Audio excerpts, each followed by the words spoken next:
French fries தான் செய்ய போறேன். வீட்டில் செஞ்சு ரொம்ப நாள் ஆச்சு. இந்த ஃப்ரெஞ்ச் ஃப்ரைஸ் சாண்ட்விச் எல்லாமே வந்து தியேட்டருக்கு போய் தான் சாப்பிட்டு பழகினேன். எல்லாரும் பண்ற மாதிரி தான், புதுமையெல்லாம் எதுவும் இருக்காது. பண்ணலாமா? உருளைக்கிழங்கு நீள நீளமா கட் பண்ணிட்டு சுடுதண்ணில ஒரு 5 மினிட்ஸ் போட்டு கொதிக்க வச்சுட்டு எடுத்து வடிகட்டி வச்சிருங்க. அதுக்கப்புறம் ஆற விட்டு நல்லா அதுல இருக்கிற தண்ணி எல்லாமே ஒரு வெட் கிளாத் வச்சு தொடச்சி எடுத்துருங்க.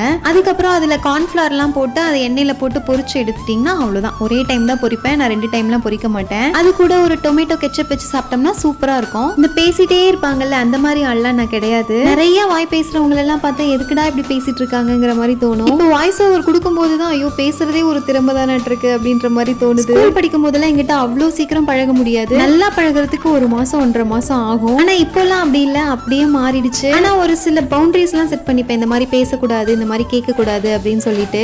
அதையும் மீறி ஏதாவது லூஸ் டாக் விட்டுட்டேன் அப்படின்னா வீட்டுக்கு வந்ததுக்கு அப்புறம் தான் தோணும் ஐயோ அப்படி பேசிட்டுமே அப்படின்னு சொல்லிட்டு. ஆனா போய் சாரி கேட்க முடியாது. அதனால அப்படியே சைலண்டா மெயின்டைன் பண்ணிப்பேன்.